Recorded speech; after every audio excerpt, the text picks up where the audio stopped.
10th grade, I decided I wasn't going to college. Wasn't that smart, had dyslexia, family didn't have money, none of my family ever went to college. I just wanted out of school. So my dad owned a collision shop. It was called Paul Graziosi Auto Body. And he never made more than 30 grand a year. I told you, he worked really hard, but not profitable, just worked hard. So my dad said, if you're not gonna go to college, I'll make you a 25% partner in the collision shop in 11th grade if you can get out by 11 o'clock. So 11 o'clock, I start, 11th and 12th grade, I took like ceramic, gym, and English, and I was out, and I was at the collision shop. So in 11th grade, in this little town I grew up of 8,000 people, a little town called Marlboro, New York, the collision shop sign, he switched it, and it became Paul and Dean Auto Body. And I'm like, that was huge for me. And I worked like my dad did. I hustled. I went there at 11 o'clock. I worked every night. And my dad was like, hey, our business is doing better because of you. I was better with the clients. I was better. I brought more people in. I hustled. So now all my friends are going off to college or going into what they're doing. Like, you're not going to college? Like, no, I got this collision shop. Like, I felt like a little sense of pride, like I was making movement. And by then I was giving my mom some money. I was giving my grandmother some money. And had this evolution. I felt good. So about 2 years out of high school, my dad goes through his 4th divorce, and it hits him really hard. And it hit him so hard that he checked out. And he said, hey, I'm not going back to the collision shop. I'm not paying the rent. It's done. And I was like, at that phase of my life, Tom, I was embarrassed more than anything. Like, I remember that point because I was like, I'm not going to college, but I own Paul and Dean Auto Body with my dad. And it was like in my head, not realizing I'm 20-0, I'm like, life's over. I have no money in the bank. Life is just screwed. And I started telling myself that story. And I lost the spark I had had since I was about 12. Like since 12, I'm like, I'm not this smart, but I'm gonna do this. I'm gonna do it.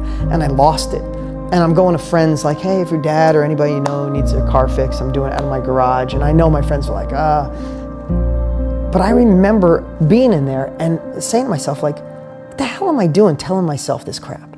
Like, if I feel this way, this is why I'm gonna be my dad. And I remember at that moment, I changed the story and I started thinking to myself, and it didn't happen overnight, so this is where I wanna encourage you. When you find the bad story, find a way to just reverse the whole thing. I'm like, no.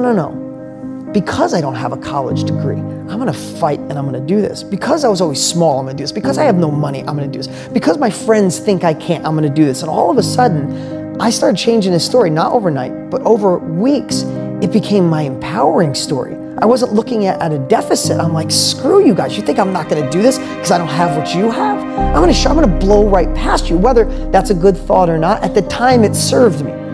What stands between us and where we wanna go is never what we think it is. It's not the economy, it's not the president, it's not that somebody already dominated the health food industry or dominated Facebook advertising or dominated TV advertising or there's no room left. It's never that. It's always the story we tell ourselves on why we can't achieve that. And if I wanted to boil it down, I would just say, what is your biggest why? What's your biggest goal that you would love? If it was a year from now and we were sitting here, you're watching this, and it was a year later, and it was the best year of your life, what would be the biggest thing that would have changed in your life? From money, income, family, love, intimacy, being a better dad, mom, whatever that is. If you say to yourself, I would love that goal. Like I'd love to have my company doing $1 million a year in net profit so I could have freedom for my family. Then just say but. And whatever that but is usually your story. It's like, I would love my company to be doing $1 million yet, but I live in a smaller town and there's just not enough people to do it. Or the internet's so saturated, there's no room to advertise on Facebook anymore because everybody and their brother's on. Whatever that story is usually your story, and that's the results you get. And that story is the thing standing between you and your next level. And I know people are watching right now going, oh, Dean, that's nice. You guys got money now, so it's easy. I don't have any money. I don't have a partner. I don't have any business experience. This economy's not right for what we do. And where there's that old saying, where there's a will, there's a way. If your story is that's what you'll continue to get. So what I would say is, if I was going to boil it down, is find what that story is. Now to you might be saying, Dean, you're saying it's a belief, it's reality.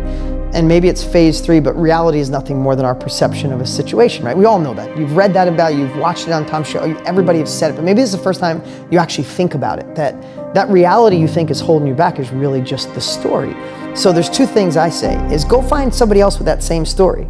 Like go look at your evolution, where you were on your couch, no money, right? Go look at Richard Branson's story, look at Tony Robbins' story, look at John Paul DiGiorio or all the amazing books. But read all those stories and realize the one that would get me is I love aspiration. I love to look and say, look what you did, man. I want to get there. If he did it, I can do it. But sometimes you need the pain as well. So what I like to do is I like to think, take that story and think it's 5 years from now, and think it's 10 years from now, and you're still in the same exact spot you are now.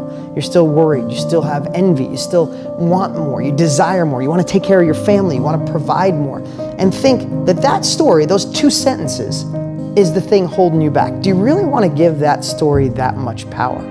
I'll change the damn story. I'll fist fight with that story, and I'll look at the pain I'll have if I keep that story. So I love the aspirational part of this story will stop me from my new life, but I also like, are you gonna let that story screw you around for the next 5, 10, 15 years? I mean, man, we're gonna be 90 laying in a bed looking up like before we know it.